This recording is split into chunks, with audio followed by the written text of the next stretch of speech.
रूप देखे थे सर्वनाम में। तो पुल्लिंग और नपुंसक लिंग में मात्र थोड़ा सा अंतर है। जैसे नपुंसक लिंग के रूप चलाने हैं तो जैसे तत् है, तो तत् के रूप कैसे चल रहे थे पुल्लिंग में, सहतौ ते। तो तत् में विभक्ति क्या हो जाएगी, प्रथमा हो जाएगी, तत्ते तानी, ये प्रथमा हो गई। द्वितीया भी रहेगी तत्ते तानी, प्रथमा और द्वितीया एक सी रहेंगी। और प्रथमा और द्वितीया ये दोनों एक सी रहेंगी, ठीक है। और तृतीया से, तृतीया विभक्ति से पुल्लिंग जैसे ही रूप चलेंगे। तृतीया विभक्ति के बाद पुल्लिंग जैसे। तो तत्ते तानी है। फिर क्या हो गया, तेन ताभ्याम तई, तस्मै ताभ्याम तेभ्य, इस प्रकार से चलेंगे। ठीक है, समझ में आया।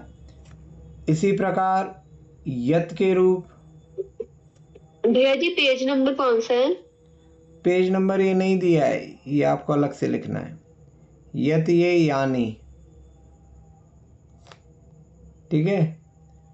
तो जो हमने पुल्लिंग में पढ़े थे यत के रूप, यह यऊ ये, तो नपुंसक लिंग में क्या हो जाएगा, यत ये यानी, यत ये यानी, ठीक है। फिर उसका तृतीया से पुल्लिंग जैसे। फिर एतत्, तो एतत् में भी यही हो जाएगा, एतत् एते एतानी, प्रथमा और द्वितीया में, तृतीया से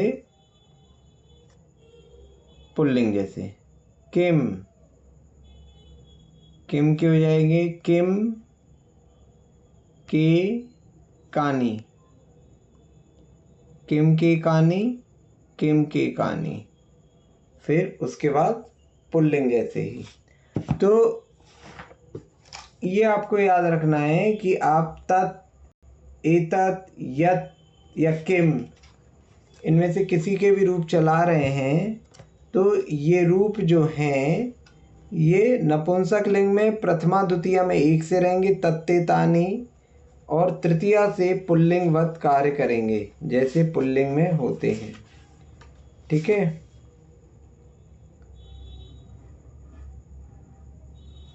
ठीक है। पेज नंबर 46 में नीचे ये दिया हुआ है, ठीक। लेकिन यहाँ पे तत्ते तानी अकेले का दिया है, तो आप ये सभी का लिख लीजिए, ठीक। तो तृतीया विभक्ति से पुल्लिंग जैसे ही रूप चलेंगे सारे, ठीक है। जैसे अपन संज्ञा शब्दों में क्या कर रहे थे, पुस्तकम पुस्तके पुस्तकानी, पुस्तकम पुस्तके पुस्तकानी, फिर उसका तृतीया विभक्ति से पुल्लिंग जैसे। समझ में आया? इसमें किसी को कोई प्रश्न?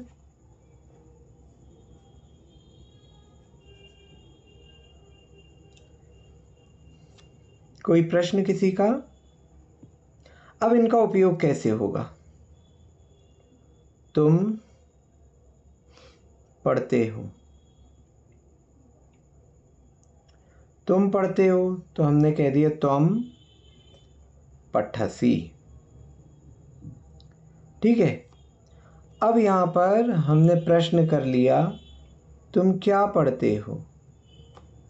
तो क्या पढ़ते हो, तो ये जो क्या है, ये पुल्लिंग स्त्रीलिंग नहीं है, ये नपुंसक लिंग है। तो यहाँ पे आ जाएगा त्वम किम पठसि। तो ये जो किम है ये नपुंसक लिंग का प्रथमा का एक वचन है, द्वितीया का एक वचन, क्योंकि ये कर्म है। तुम क्या पढ़ते हो, तो त्वम किम पठसि।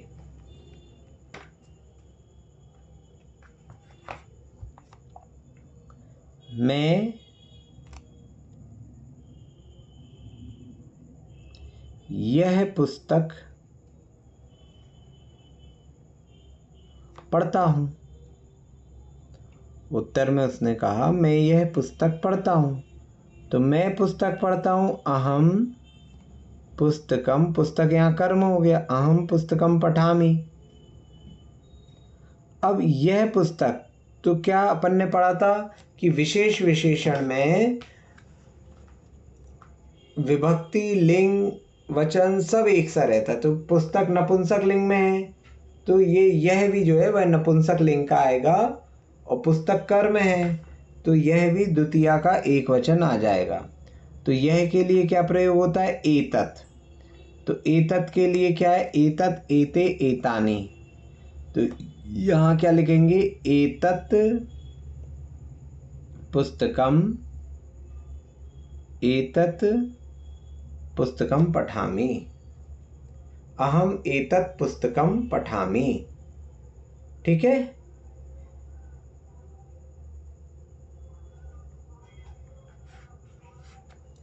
समझ में आ रहा है?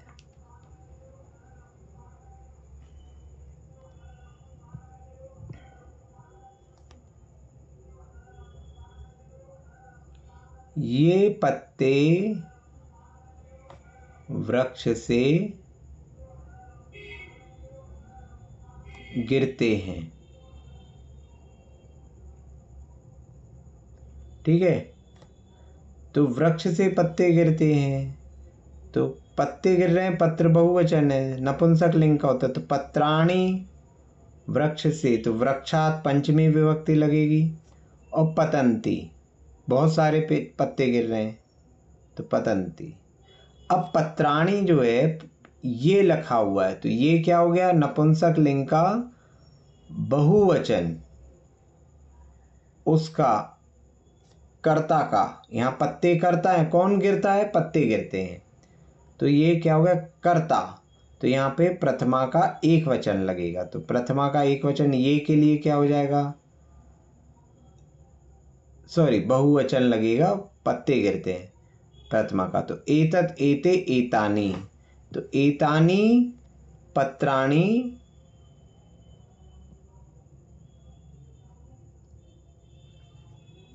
वृक्षात् पतन्ति, एतानि पत्राणि वृक्षात् पतन्ति।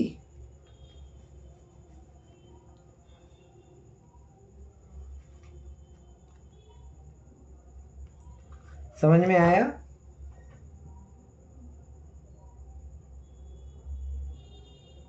कोई प्रश्न किसी को?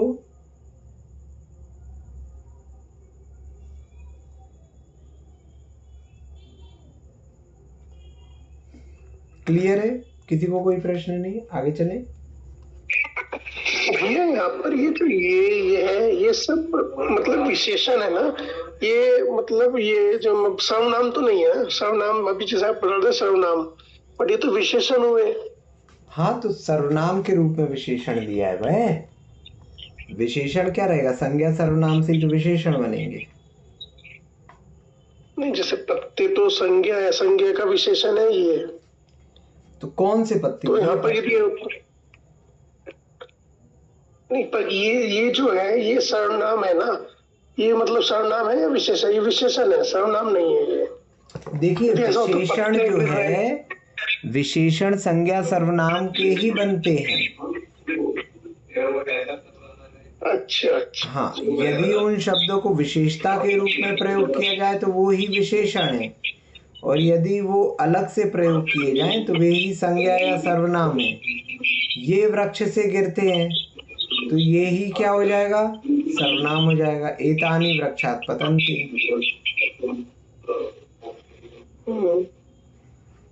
मतलब ऐसे है कि पहले मतलब दो वाक्य है, पहले वाक्य में हम पत्ते यूज कर लें, दूसरे वाक्य में हम ये यूज कर लें उसके लिए, तो फिर वो सर्वनाम हो जाएगा। देखिए, जो शब्द का प्रयोग हो रहा है वो किस विवक्षा में हो रहा है? वह किसी को स्पेशलाइज करने के लिए हो रहा है कि वो सामान्य शब्द है? जैसे ये वृक्ष से गिरते हैं, तो यहाँ कुछ स्पेशलाइज नहीं बता रहे। अब पत्ते वृक्ष से गिरते हैं, तो ठीक है, पत्ते वृक्ष से गिर रहे हैं। अब कौन से पत्ते गिर रहे हैं? तो ये पत्ते वृक्ष से गिरते हैं, ये पत्ते। तो ये तो विशेषण हुआ ना। जैसे मतलब मेरे सर्वनाम का ये था, पत्ते वृक्ष से गिरते हैं। अब हम दूसरा वाक्य बनाए, ये बड़े नुकीले होते हैं, तो मतलब हम पहले में संज्ञा यूज कर रहे हैं पत्ते, दूसरे में उसका सर्वनाम यूज कर रहे हैं दूसरे वाक्य में, तो उसको सर्वनाम बोलेंगे हम। अब देखो दूसरे वाक्य में आपने क्या कहा, ये नुकीले होते हैं, तो यहाँ हाँ। ये तो सर्वनाम है लेकिन नुकीले उसका विशेषण हो गया। अच्छा अच्छा, है ना? ठीक ठीक। हाँ, तो नुकीले में भी फिर वही लगेगा सर्वनाम का। जैसे विशेषण क्या होता है, विशेषण बहुतों में से अलग करता है। आपने किसी को अपनी गाड़ी की चाबी दी, अब वो बाइक स्टैंड पे गया, वहां पर उसने पूछा कौन सी गाड़ी, तो आपने कहा वो मेरी गाड़ी है ना, वो मेरी गाड़ी है। तो आपने क्या किया, सारी गाड़ियों में से स्पेशलाइज करके बता दिया कि मेरी गाड़ी कौन सी है। आपने गाड़ी को सब पे से अलग एक उसकी पहचान दे दी, है ना? तो अब आप कह रहे हो वो मेरी गाड़ी है, तो यहाँ गाड़ी का विशेषण है वो। गाड़ी हो गया आपका कर्ता, वो गाड़ी है, मेरी गाड़ी है, ये तो वाक्य हो गया। लेकिन वो मेरी गाड़ी, तो वो शब्द यहाँ पे विशेषण है, क्योंकि वो आपकी गाड़ी को अलग कर रहा है। मैं यह पुस्तक पढ़ता हूँ, मैं पढ़ता हूँ, है ना, तो सामान्य वाक्य, मैं यह पुस्तक पढ़ता हूँ। इतनी सारी पुस्तकों में से मैं कौन सी पुस्तक पढ़ रहा हूँ, तो यह पुस्तक पढ़ रहा हूँ, तो यह मैंने विशेषण के रूप में पढ़ा। और मैं सामान्य से कहूँ मैं यह पढ़ता हूँ, मैं यह पढ़ता हूँ, तो यहाँ ये कर्म के रूप में, सर्वनाम के रूप में प्रयोग हो रहा है। तो वो वाक्य देख के समझ में आएगा कि जो सर्वनाम शब्द है वह विशेषण है कि वह सर्वनाम है।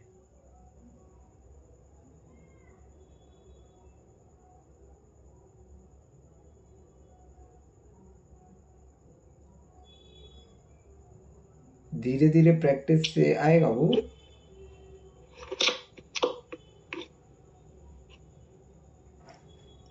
जैसे यह शांत राग रुचि भी परमाणु भिस्तुन,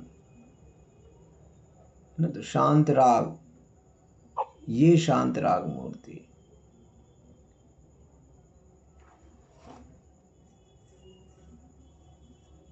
ठीक है,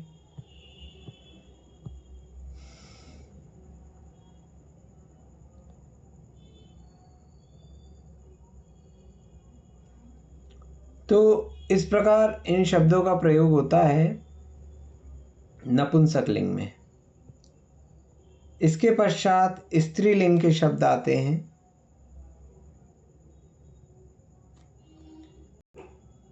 स्त्रीलिंग के शब्द आप देखेंगे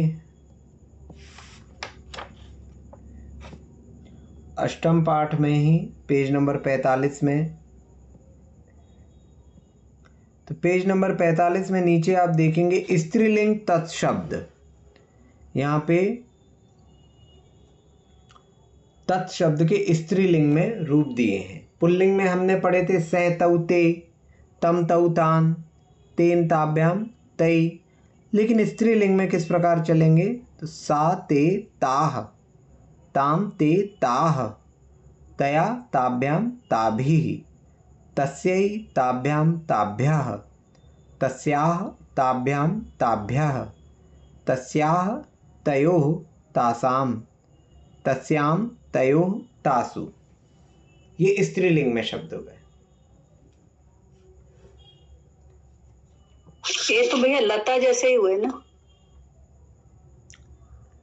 लता जैसे हुए, लेकिन सप्तमी में लता का रूप क्या है? हाँ, है ना? सही बात है, द्वितीय में भी।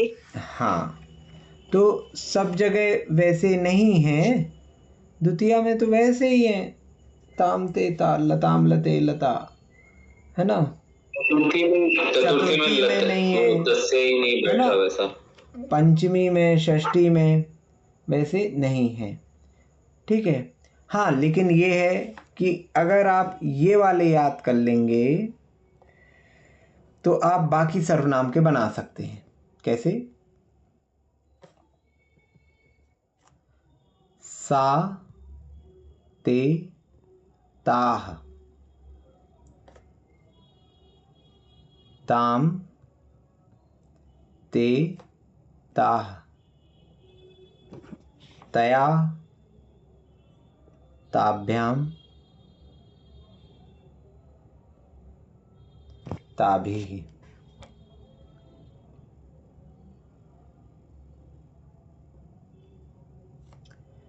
तस्यै, आप लोगों ने यदि कभी दुर्गा जी वगैरह रखाती हैं या कोई दुर्गा मंदिर के पास से निकले हों तो जो उनकी स्तुति है दुर्गा जी की, उसमें वो कहते हैं नमः तस्यै, नमस्तस्यै, नमस्तस्यै नमो नमः। तो तस्यै, तस्यै मतलब तुम्हारे लिए नमस्कार हो, नमः तस्यै।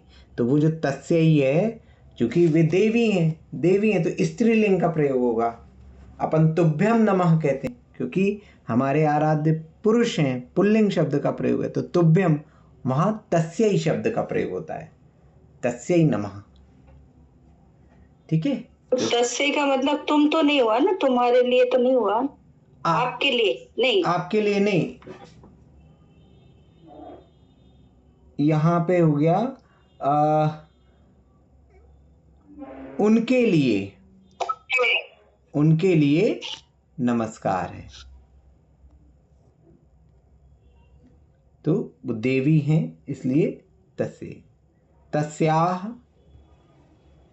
ताभ्याम ताभ्यः, तस्याः तयोः तासाम,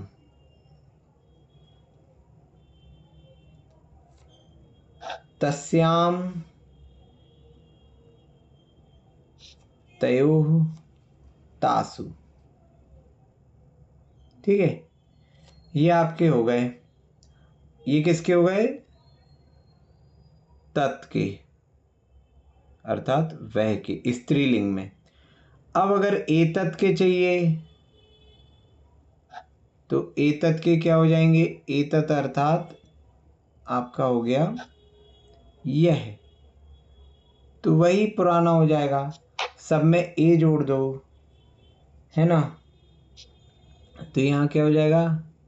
ए ए ए, सब जगह आगे ए कर दिया।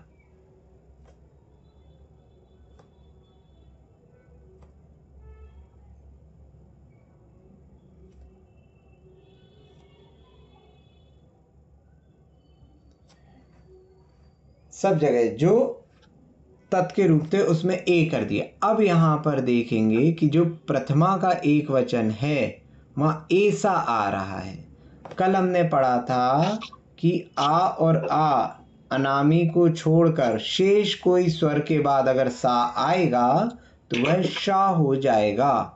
तो यहाँ ये ए एड़ी का लिखा हुआ है, उसके बाद सा आ रहा है यहाँ पर, तो इस सा के स्थान पे क्या हो जाएगा? शा हो जाएगा। तो ये शा हो गया, एशा।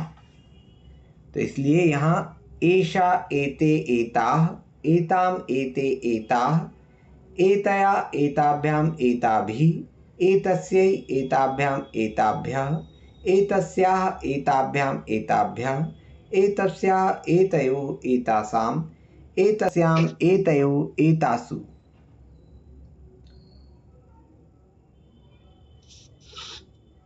जब हम पढ़ रहे थे उस समय हमें विभक्तियाँ ये याद नहीं होती थी, तो हमने क्या किया था कि विभक्तियों को रिकॉर्ड कर लिया था।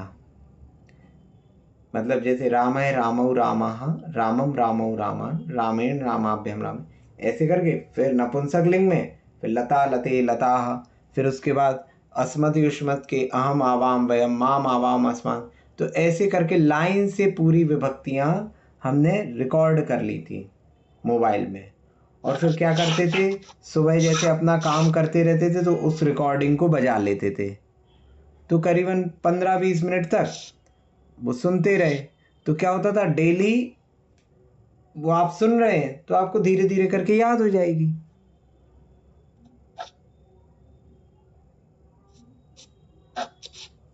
आप लोग जैसे अपना काम कर रहे हैं, चौके में काम कर रहे हैं, कुछ भी कर रहे हैं, तो आप अपनी आवाज़ में उसको रिकॉर्ड कर लीजिए और उसको सुनते रहिए, तो वो बजता रहेगा।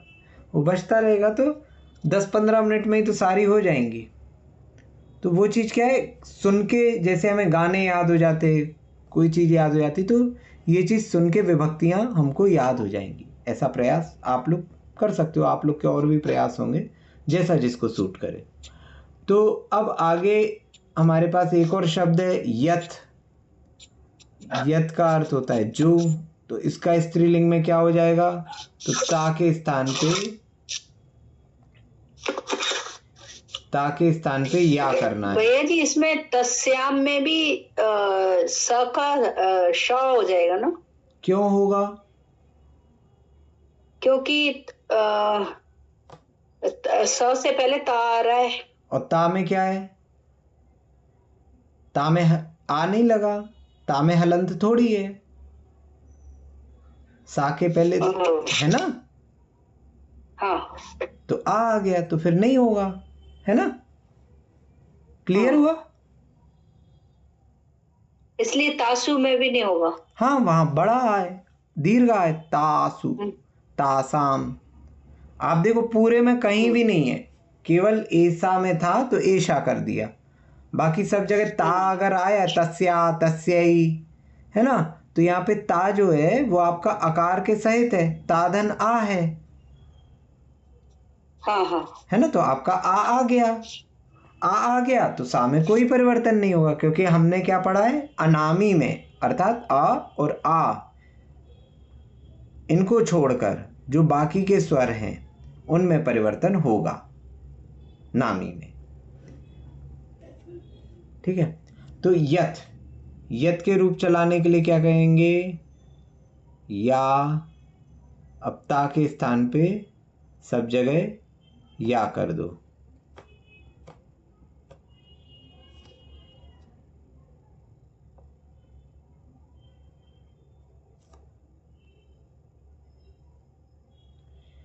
या, ये, याह, याम, ये, याह, यया, याभ्याम, याभी, यस्यै, याभ्याम, याभ्यः, यस्याः, याभ्याम, याभ्यः, यस्याः, ययोः, यासाम, यस्याम, ययोः, यासु। ठीक है, तो ये यत के हो जाएंगे। और इसी में हमें किम के करने हो, अर्थात क्या, तो यहाँ पे क्या हो जाएगा, या के स्थान पे का कर दो।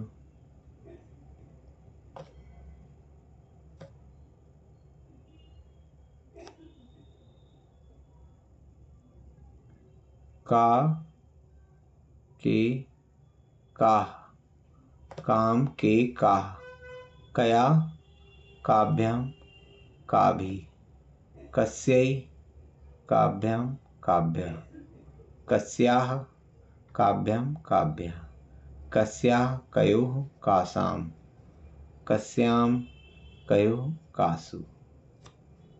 ठीक है, तो ये प्रश्नवाचक हो गए। अब अगर मैं कहूं किसी स्त्री, भैया जी, हाँ भैया जी, एक मिनट, ये जो यत यत के रूप है, यत के रूप में द्विवचन में षष्ठी और सप्तमी क्या है, ययो है। द्विवचन में षष्ठी और सप्तमी, हाँ, षष्ठी और सप्तमी का द्विवचन ययोः, ययो है ना। हाँ ठीक ठीक। यहाँ कयोः, वहाँ एतयोः, वहाँ तयोः। तो अब अगर किसी स्त्री की तरफ देखते हुए मैं पूछूं वह कौन है, वह कौन है, तो यहाँ क्या हो जाएगा, सा का अस्ति तो सा का अस्ति। यदि स्त्री की तरफ देखते हुए पूछ रहा, पुरुष की तरफ देखते हुए पूछ रहा तो सह कः अस्ति। और यदि नपुंसक लिंग में पूछ रहे हैं वह क्या है, कोई वस्तु दिखाते हुए हम पूछ रहे हैं वह क्या है, तो यहाँ क्या हो जाएगा, तत् किम अस्ति।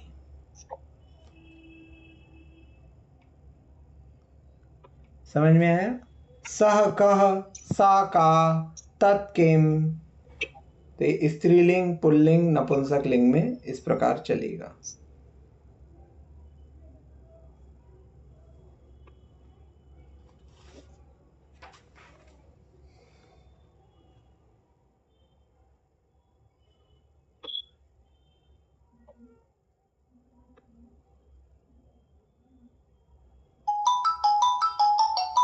भैया जी थोड़ा नीचे कर दिए, का थोड़ा नोट करना था।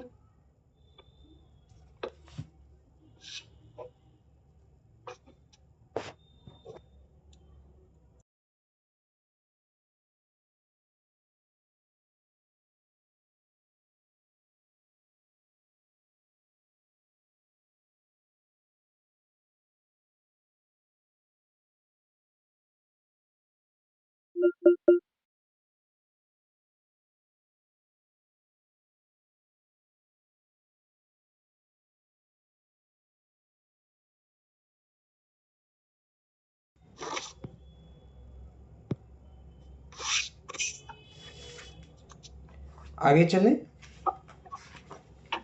बस एक सेकंड।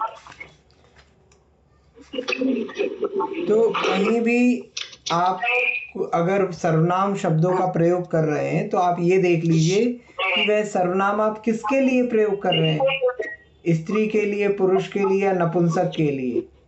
तो उसके हिसाब से आपको तत्, एतत्, यत्, किम इनके रूप चलाने हैं। ठीक है?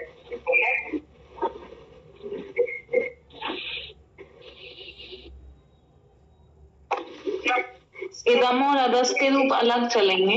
हाँ, इदम और अदस के अलग चलेंगे।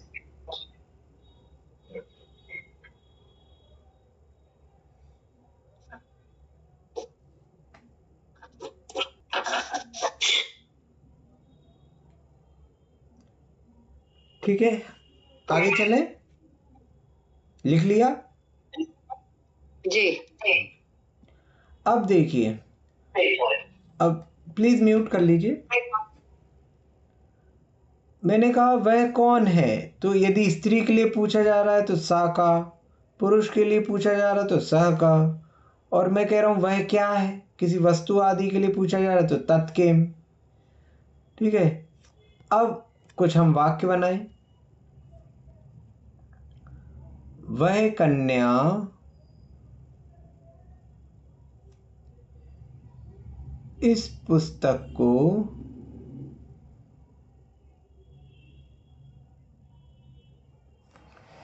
पढ़ती है। वह कन्या इस पुस्तक को पढ़ती है। तो पहले हम सिंपल सेंटेंस बना ले। कन्या, कन्या के रूप लता जैसे चलेंगे तो लता, लते, लता। तो कन्या, कन्ये, कन्याः। तो कन्या पुस्तक को पढ़ती, पुस्तक हो गया कर्म, पुस्तकम पठति। अब जो वह है वह किसका विशेषण है, कन्या का। कन्या में प्रथमा का एक वचन है तो वह में भी प्रथमा का एक वचन। लिंग कन्या का स्त्रीलिंग तो वह का भी स्त्रीलिंग। तो यहां हो जाएगा सा कन्या। अब इस पुस्तक को पढ़ती है तो पुस्तक कौन सी है, इस पुस्तक को। तो इसके लिए हो जाएगा एतत्। पुस्तक क्या है, नपुंसक लिंग का कर्म है, एक वचन अर्थात द्वितीया का एक वचन। तो यहाँ पे भी, इसमें भी एतत् का द्वितीया का एक वचन लग जाएगा। तो एतत्, एते, एतानि, एतत्, एते, एतानि। तो द्वितीया में क्या आ जाएगा, एतत्, नपुंसक लिंग के साथ। तो सा कन्या एतत् पुस्तकम पठति।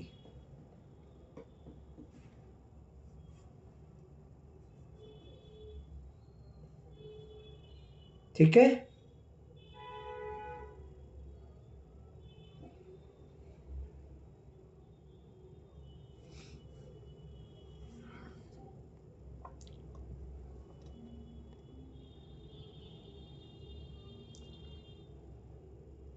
यह प्रतिमा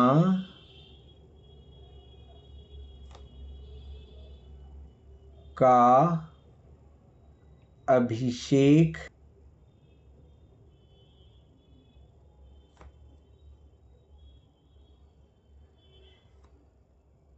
मैं इस प्रतिमा का अभिषेक करता हूँ। किस प्रतिमा का अभिषेक करते? मैं इस प्रतिमा का अभिषेक करता हूँ। ठीक है, क्रिया हो गई करता हूँ और मैं हो गया करता। तो मैंने कर दिया अहम करोमि। ठीक है, अब यहाँ पे अभिषेक करता हूँ पूरी क्रिया ना लेके मैंने करोमि अकेले ले लिया।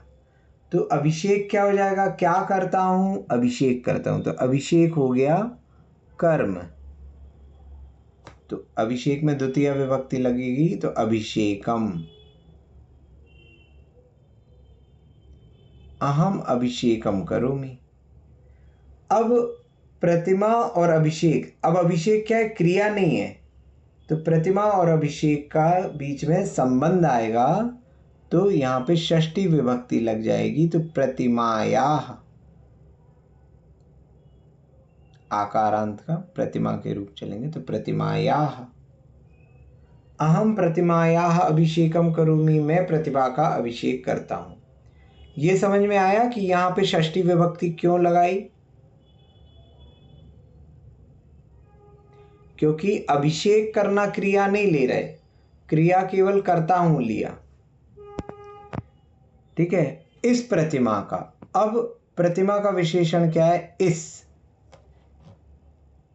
इस प्रतिमा का मतलब एतत्। अब प्रतिमा कौन सा लेंगे? स्त्रीलिंग। स्त्रीलिंग का कौन सा विभक्ति है? षष्ठी। और वचन क्या है? एक वचन। एतस्याः। तो एतस्याः है ना। तो यहाँ पे भी षष्ठी का एक वचन हो जाएगा स्त्रीलिंग। तो अहम एतस्याः प्रतिमायाः अभिषेकम करोमि।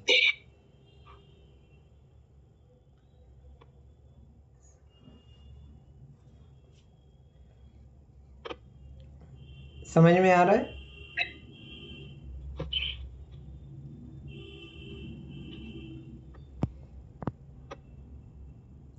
अब देखिए, मैंने कहा, मैं म्यूट कर लीजिए, किसी का म्यूट नहीं है शायद। मैं मोहन की निंदा करता हूं। ठीक है, मैं मोहन की निंदा करता हूं। अब हमारे पास निंदा करना ये पूरी एक क्रिया थी। तो निंदा करना अगर क्रिया लेंगे तो मैं हो गया कर्ता। तो अहम निंदामि। अहम निंदामि, मैं निंदा करता हूँ। किसकी? मोहन की। तो यहाँ पे षष्ठी नहीं लगेगी क्योंकि जिसकी निंदा की जा रही है उसमें द्वितीय विभक्ति लगती है। तो मोहनम निंदामि। ठीक है, क्यों? क्योंकि मोहन की निंदा करता हूँ। तो निंदा करता हूँ क्रिया है और मोहन का संबंध क्रिया से नहीं करना है। षष्ठी तब लगती जब संज्ञा संज्ञा का संबंध हो। तो मोहन अलग है और निंदा क्रिया है। तो यहाँ पे द्वितीय विभक्ति लगी, अहम मोहनम निंदामि। अब इसी वाक्य को हम दूसरे तरीके से लिखें। हमने यहाँ पे कहा करता हूँ क्रिया है। तो करता हूँ में करता कौन हो गया? मैं। तो अहम करता हूँ के लिए करोमि। क्या करता हूँ? तो निंदा करता हूँ, तो निंदा हो गया यहाँ पे कर्म। ठीक है, पहले निंदा करना पूरी क्रिया थी, अब निंदा क्या हो गई, करता हूँ क्रिया ले ली, तो निंदा हो गया कर्म। तो निंदा में क्या लग जाएगा, द्वितीया विभक्ति। तो निंदाम, लता जैसे रूप चलेंगे, निंदा निंदे निंदाह, निंदाम निंदे निंदाह। तो निंदाम करोमि, अहम निंदाम करोमि। अब निंदा क्या है, कर्म है, और मोहन क्या है, संज्ञा है। तो मोहन की निंदा, तो मोहन और निंदा, निंदा अब एक शब्द है, क्रिया नहीं है, तो दो शब्दों के बीच में संबंध हो सकता है। तो मोहन में अब लग जाएगी षष्ठी विभक्ति। अहम मोहनस्य निंदाम करोमि।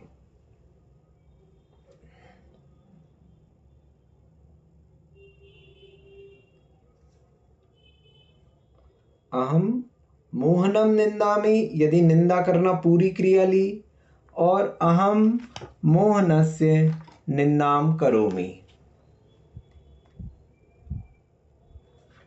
ठीक है, समझ में आया ये कैसे अलग हुआ।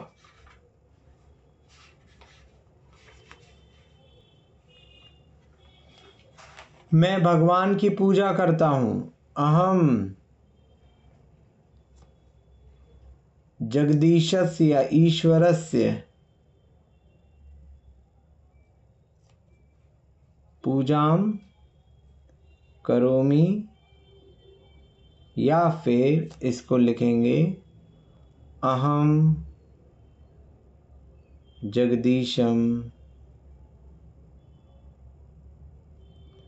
अर्चामि।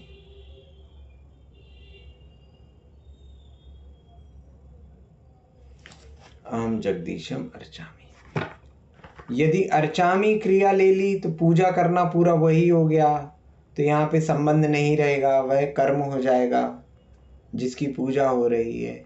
लेकिन अगर पूजा को कर्म ले लिया, करोति क्रिया ले ली, तो फिर जगदीश संबंध हो जाएगा, तो जगदीशस्य पूजाम करो। तो ये दोनों वाक्य का अर्थ एक ही है, मैं जगदीश की पूजा करता हूँ।